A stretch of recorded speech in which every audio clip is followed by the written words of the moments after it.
Luyo sa trahedya sa Naga, adunay mga tao nga andam ibuhis ang ilang kinabuhi aron lang maluwas ug maugkat ang mga nabiktima sa landslide. Sila ang mga rescuers nga nakatutok 24 oras sa ground zero sa syudad. Ila-ilahon nato mga kapuso ang 7 ka mga bombero nga miluwas sa 16 anyos nga si Jonalyn Siton ug nagugkat sa ubang miyembro sa iyang pamilya nga nalubong sa yuta. Ani ang report.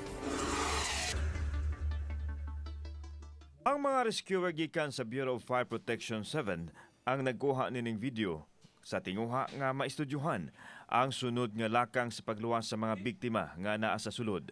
Gigamit nga bintahan ni Fire Officer 1 J. Cañada ang iyang kagamay aron masulod ang hagipot kaayong bangag ug magkuha silang Jonalyn Siton. Matud niya, dili sayon ang pagsulod sa nahimutangan sa mga biktima kay gamayng sipyat lang ang iyang kinabuhi usab ang mabutang sa peligro. Ako ram dyan masod ato nga bangag. Nya mao to. Pagtan-aw na ko dito sa kuha nilaom, ang nakita na ko ang babae nga kuan pa man siya, responsive. Nya mo cooperate man. Nya mo mutabang pud siya unsay ang musultir pud siya sa iyang gibati. Mo to naning kamot sa ko nga makuha to nako iyang tiil nga napiit.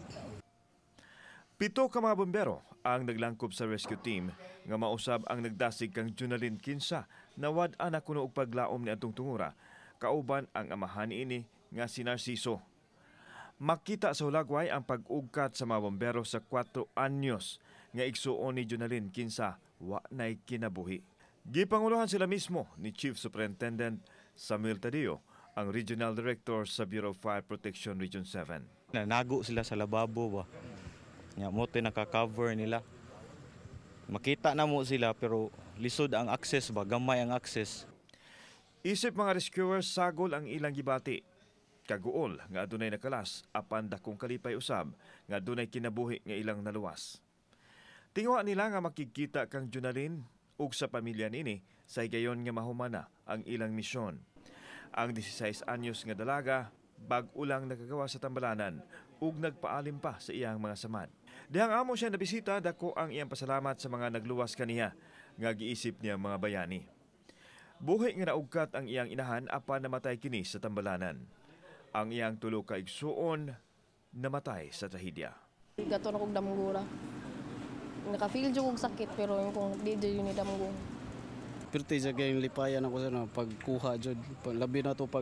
Labi na paghulbot sir lisod kayo kay ako man ang mo support nako diri na taas. Successful siya through the effort of teamwork ba.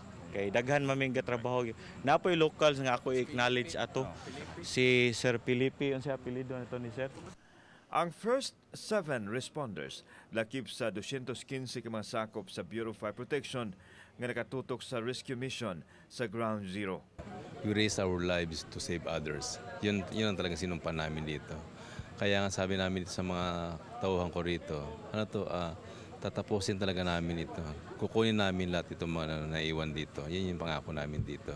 Naanta karon diri sa Ground Zero day nagpadaan gihapon ang retrieval operations sa mga search and retrieval team.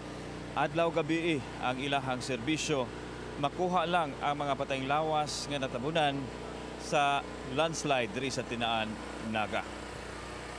Gawa sa BFP, ang ubang ahensya sa Gabhanan, Local Government Unit, PDRRMO, mga civilian volunteers ug tanang mga nagpakabana sa trahedya, ang bayani nga angayang pasidunggan.